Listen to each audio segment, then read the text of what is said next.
Hey y'all, greetings from Middle Tennessee. This is what we're going to be painting today.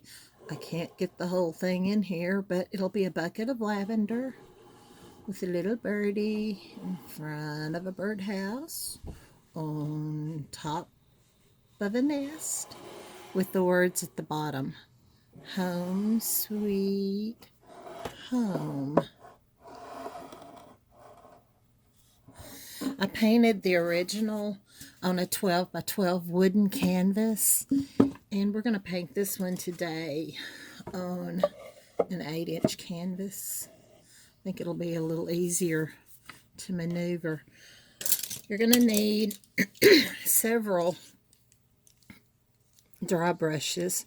I don't know if y'all are familiar with this brush or not, but it's a fix-it brush that if you mess up, you just wet it and rub it where you want to erase your paint, and it gently removes your mistakes.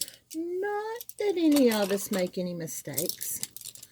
We'll need some angular brushes or flat brushes, whichever you prefer. I can float with both, and once you learn the technique, you can too. It's just a preference. I like the angles because it gets up in the into little spaces. Excuse me, I've got a frog in my throat. And then you'll need some rounds and liners. Number 2 rounds are my go-to brush. I use them just about for everything. And then 10-aught and 18-aught liners, not rounds but liners. These are excuse me, these are what you need to do your line work. And I'm having a really tough time finding some good liners lately. I've opened up 4 different brands, and every one of them had that little hanging extra filament. I don't know. But this 10-aught was pretty good from the start, so I may use it and see what happens. It might be too big for this 8-inch canvas, but we'll see. Time will tell. A lot of times if I have something that I'm going to need to transfer different parts of it several times, I will tape my pattern onto my surface so that I can remove it. And that's what I did here. So far it worked. I transferred everything, and then I transferred the eggs, and they were at the right place. So we're going to see. It's always a gamble. I use this technique a lot when I paint dominoes too. I just tape them at the top, and as I need them, I just push it down to transfer what else I need. It's a little handy tip. Something else I do to ensure that I'm going to get it, the pattern, the same place, is I go ahead and make a ridge on the edge so that I know that's how tight I pulled it. And I try to pull it as tight as I can. So far, so good. I've gone ahead and I've base coated stuff because I figure everybody knows how to base coat, and I get bored watching people base coat, and I just assume everybody's like me. Isn't that right? So what I did first was I added the background by mixing equal parts of multi-purpose sealer with my base coat color, which was Aqua Sky. I add a coat to both the back and the front, and then I sand. These wooden canvases are not made out of the best wood there is, so that's why I put the sealer on them. I don't always use a wood sealer, but I'm getting to where I really like the feel of it, so I did that. So I put on the mix, then I sand it.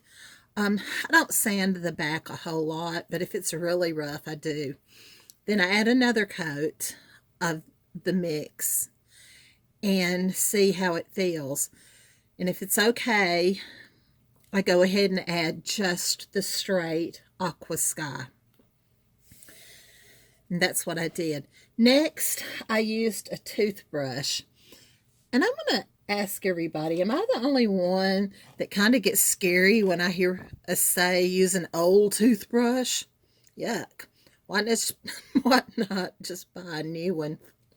But anyway, I watered it down. The first color I used was Payne's Gray. I watered it down and I flecked. And this is how I fleck. I don't know how other people do it, but I just do it with my finger. And I always have dirty fingernails and hands. And that's just the way it is. So, as I said, the first color that I flecked in the background was Payne's Gray. Then I did Dioxazine, however you say that, purple. And it was thinned down. And I ended with some asphaltum that was watered down. After all those dried, I then did a final fleck with titanium white, and I did not water it down. I wanted it to be stronger so that it'll have a little brightness in the background. I've always heard that your background should include colors from your design so that your eye carries it around. So I try to do that somewhat. And everything was dark. And the white seemed to help brighten it up just a bit. After that, and it was all dry, I transferred the design and I base coated it with slate gray for the bucket and for the birdhouse. Then with soft black for the heart, the inside of the bird's nest. The inside you want it to be darker than the outside, because the outside is kind of stealing the light from the middle. The nest itself is asphaltum. I don't know if I said that. The inside roof is soft black. The reason that I have this is I think of the blue part being like a piece of metal that's placed over the wooden part, and that's just the edge that's showing, and I left it rippled. It could be slates or it could be roof tiles. I don't know, but that's just what I did. And the roof is desert turquoise. Then with a number 2, to start making the lavender, I dipped my brush in desert cactus and dipped it again in alloy. I didn't mix the colors. I just let the brush do it. And you can see a few shades of where the dark and the light happen, but not a lot. It's just you know it's there, and it helps give interest to it. So I'm painting this using the dirty brush method, but I'm going to try my best to give the instructions in a traditional method, so that I think it'll be easier for people to understand if they don't watch the video. I am a self-taught painter, and I taught myself how to paint using the dirty brush method. I didn't know what I was doing. I just needed a medium value, a dark and a light. And the only way I needed to do that was to add colors. So I'm going to quickly add another coat to the slate gray to the bucket. I went ahead and painted in a back because when I did my first run through, there was something lacking, and it was the back of the bucket. You might not see it all, but it's there. It really looks like a magical fiber, but I'm not sure.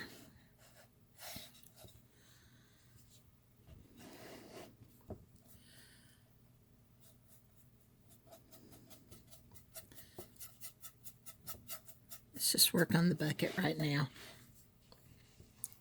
I pick up the slate gray. Now I'm going to run the corner of my brush through the soft black as if I were doing a double load, which basically that is what I'm doing. And I'm going to add that under the rim because that's where a shadow is going to fall. And you can see how the brush, as I move it, is being mixed in.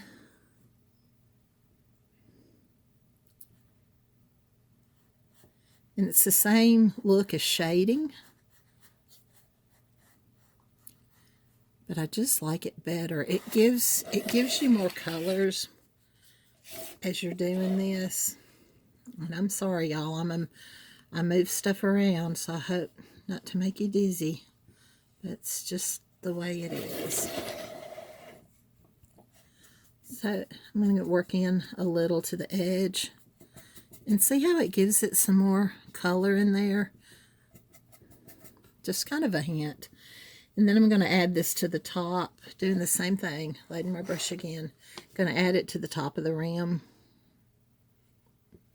I probably should do this with a smaller brush, but we're going to say it's however it turns out, that's exactly how we wanted it. That's what we always say, right? Yep. So I'm going to work in a little more of that soft black to the edge. And I don't worry so much if I get it just a tad past and it's not too dark, because I'm going to shade around this with Payne's Gray, and that'll help. Okay, while my brush is still wet, and let's let that dry just a little bit, I'm going to come over here to the birdhouse. And I'm going to do the same thing. And I'm not going to worry if I get down into this bird nest. I normally wouldn't have painted it yet, but I just wanted to help move things along.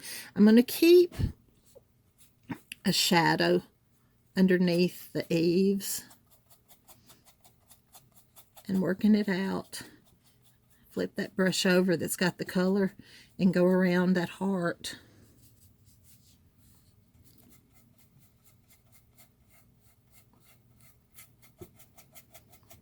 Just keep moving that brush, blending those colors.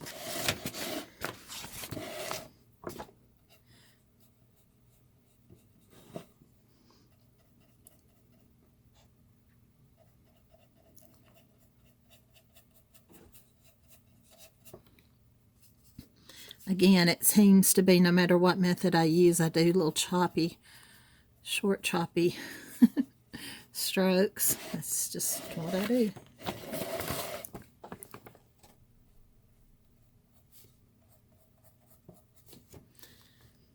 Go ahead and do the same thing under the other eave.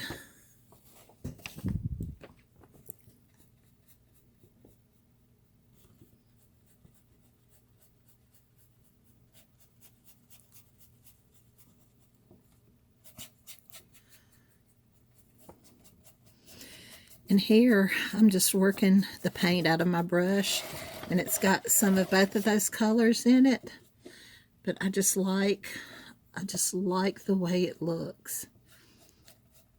It's adding instant interest. I'm going to go ahead and pick up with the same dirty brush. I'm going to pick up some bleached sand. I'm going to get it in the corner again. And that's for, try to not have big old blobs. I'm going to add this to the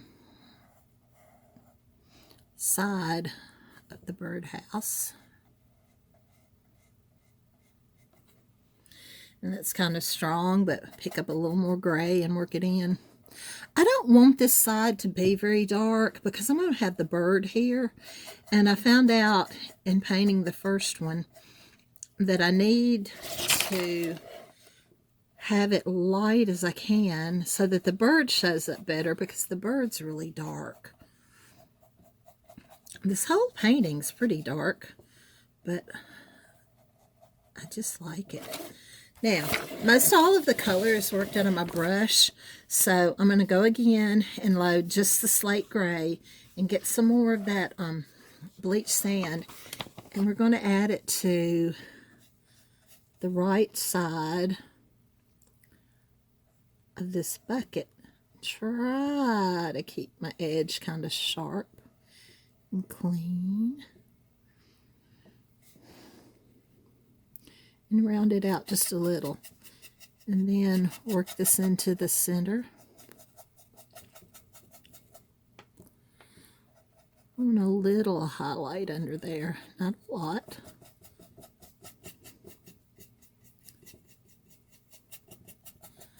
But see how that just helps. I'll turn it around so you can see. See how that just helps give it some more depth. Now we're going to flip this upside again.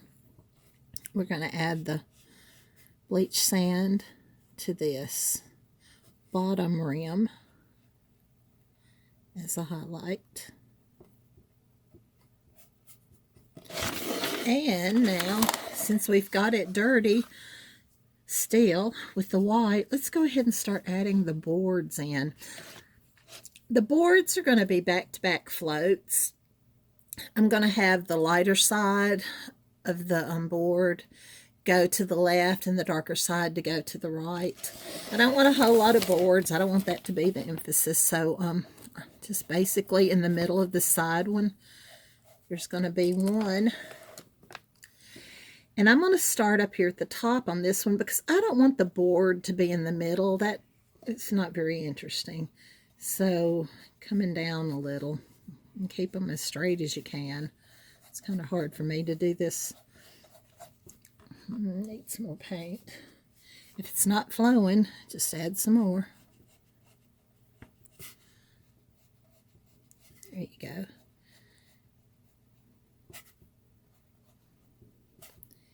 And then that'll be the last one.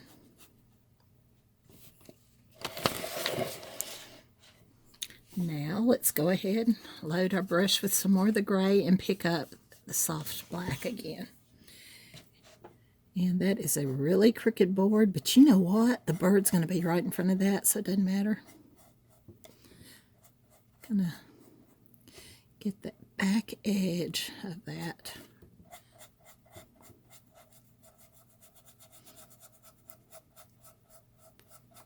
I know it looks like I'm pressing down really hard, but this is really gentle. Not putting a lot of pressure on my bristles. This is the corner of the birdhouse. And I'm going to go ahead and hit up under that eave again, then come back down the board.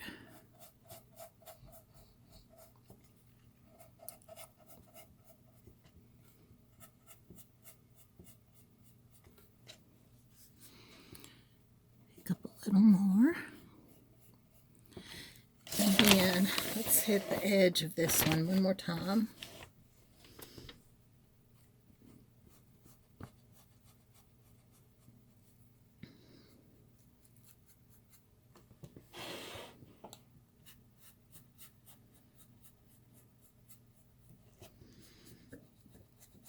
Excuse me. Got all holes in my mouth and it just made me burp. Oh, back to college days when we used to have burping contests. I'm so sorry. Okay, that basically is just about done. I'm going to rinse my brush out now. And I'm going to clean up this edge just a little bit. And I'm going to do that with some, if I can find it. Do that with some titanium white, and we'll make that a little brighter.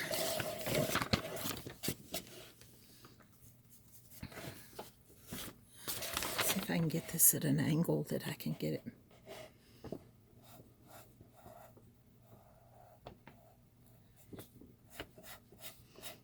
There you go. That just makes a big difference. And you know what? You could have just left that there and just said it was some of the character of the bucket. You know those fabric tags that you buy that say the flaws are not flaws, but to enhance the beauty of the material? Yeah, okay. I use that a lot when I paint. I think this is dry enough. Let's start dry brushing. To dry brush, I dip my brush in the paint, and then a lot of people wipe it off on a towel. I usually just work it into the bristles, and I usually do it on the corners of my plates.